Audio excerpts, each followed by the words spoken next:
L'océan est un trésor pour l'humanité. Depuis plus de 20 ans, j'alerte avec d'autres sur l'urgence de le respecter. Je suis devenue députée européenne dans le but d'engager sa régénération. Aujourd'hui, si je me félicite des avancées, je m'impatiente de la lenteur de nos réponses. Il est temps d'accélérer. Je m'appelle Catherine Chabot, j'ai été journaliste, navigatrice, eurodéputée, mais depuis toujours, mon cœur est marin. Quand je prends le large, je me connecte au pouls de l'océan, m'aligne à ses courants, vis selon ses atmosphères. En 60 ans, mon cœur n'a cessé de battre au rythme de la mer. Émerveillée par sa beauté, j'ai souffert en constatant impuissante les dégâts de nos actions sur Terre. J'ai espéré en rencontrant tous les acteurs qui développent des solutions pour la protéger. Je vis avec l'océan comme on vit avec un proche que l'on aime et que l'on ne veut pas voir souffrir. Et ce proche, c'est le mien, mais c'est aussi le vôtre. Car si j'ai bien compris une chose, c'est que l'océan est notre avenir et notre bien commun à tous. Je suis la première femme à avoir terminé une course autour du monde à la voile, en solitaire et sans escale. De mes 2 Vendée Globe, de mes 15 traversées de l'Atlantique et de mes navigations autour de l'Europe, je tire un constat simple, il n'y a qu'un seul océan, global et continu. L'océan est le poumon de notre planète. Le grand courant qui le parcourt est le moteur de la machine climatique.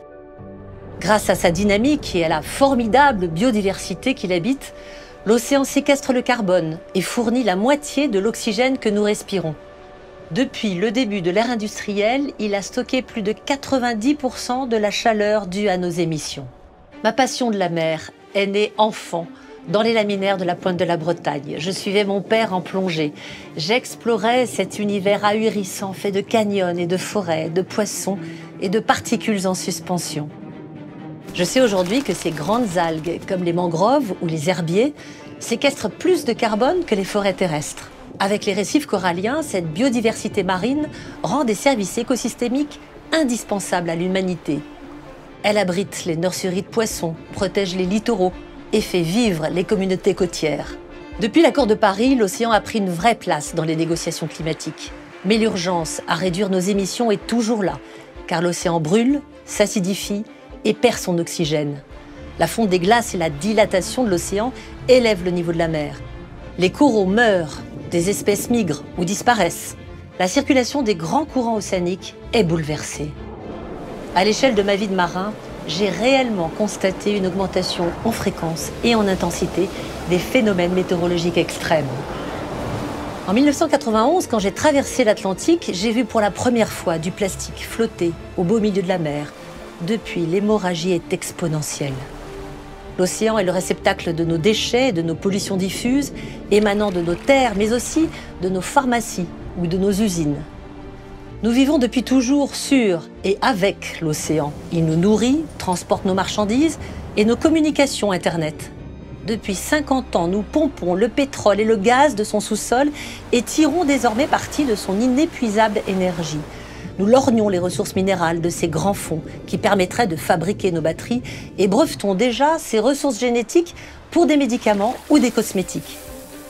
Mon cri de marin n'a pas vocation à culpabiliser, au contraire. Collectivement, nous pouvons inverser la tendance si la régénération se place au cœur de nos activités. L'Europe a un rôle crucial à jouer, car elle est présente dans toutes les régions océaniques du globe, grâce à ses outre-mer, et constitue le premier espace maritime au monde. Mais pour cela, il est fondamental de cesser de traiter les sujets en silo. Comme disent les marins, nous devons faire équipage. Le cadre législatif se construit pour engager l'humanité dans une économie plus sobre et circulaire. Mais au cœur du pacte vert, il nous faut un véritable pacte bleu qui intègre les enjeux géopolitiques. L'océan est aussi le théâtre de tensions dues à la piraterie, au partage des espaces ou aux drames liés aux migrations de population. Les réponses à ces multiples défis viendront aussi de l'océan. Des solutions émergent, mais ont besoin d'être accélérées. Il nous faut par exemple remettre des voiles sur les cargos pour décarboner le transport maritime, à l'image de Canopée qui transporte les pièces de la fusée Ariane 6 et dont les ailes réduisent la consommation de carburant. Un projet 100% européen qui doit nous inciter à relancer la construction navale européenne. Elle offrirait plus d'autonomie stratégique et de souveraineté au continent. Je suis convaincue qu'il ne faut pas se contenter de réduire nos impacts, mais favoriser les synergies entre les acteurs, rechercher les co-bénéfices économiques, sociaux et environnementaux. C'est l'essence même de la politique maritime intégrée. Par exemple, les champs d'éoliennes offshore doivent être conçus en coopération avec les pêcheurs, les aquaculteurs et les scientifiques pour favoriser la régénération de la biodiversité. L'action de l'Union européenne ne se limite pas à nos eaux territoriales. Nous pouvons soutenir les communautés côtières des pays en développement, véritables gardiens des mangroves et des récifs coralliens. Les aires marines protégées que nous créons sur les littoraux et celles qui verront bientôt le jour en haute mer sont un pas essentiel à la protection de l'océan. Ces zones protégées ne doivent pas faire peur aux pêcheurs, car elles sont l'assurance vie de leur profession. Mais elles ne suffiront pas à préserver la ressource. Non seulement il faut lutter contre la pêche illégale, mais il faut aller vers une pêche écologique comme le proposent les scientifiques, décarboner les navires, réduire leur taille, pêcher les poissons à l'âge adulte, élargir les mailles des filets, en finir avec le chalutage de fond. Il faut oser la rupture, accompagner les pêcheurs et mobiliser la responsabilité des consommateurs qui, eux aussi, ont leur rôle à jouer. Nous devons aussi appréhender l'océan comme le moteur du grand cycle de l'eau qui le lie aux mers et aux rivières. C'est ce que rappelle la mission Océan du programme Horizon Europe, qui demande à resserrer le lien terre-mer de nos politiques publiques bien trop en silo. Ce lien terre-mer, nous l'avons expérimenté avec le projet Blueprint de l'initiative Océan Bien Commun sur un espace littoral du sud de la Bretagne. Nous avons relié les acteurs, des citoyens à la collectivité, autour de la réduction des pollutions et de la régénération des bassins versants du territoire. Un projet pilote modeste, mais qui en inspire déjà d'autres. Pour répondre à l'urgence d'agir pour l'océan, l'Europe doit continuer à soutenir la science. Nous ne connaissons que 5% de cet océan qui nous fait vivre et représente pourtant 71% de la surface de la planète. Il nous faut comprendre les espèces, les écosystèmes, leurs réponses à toutes les pressions. Ces données sont essentielles pour orienter les politiques publiques et les rendre plus cohérentes et efficientes. Je crois en la nécessité de créer un panel international interdisciplinaire pour un océan durable qui pourra mieux éclairer les politiques comme le fait le GIEC depuis 2 décennies. J'attends avec impatience ce jumeau numérique de l'océan qui devrait le modéliser grâce aux données collectées. Et je m'enthousiasme de la contribution des marins qui embarquent des appareils de mesure, immergent des capteurs océanographiques.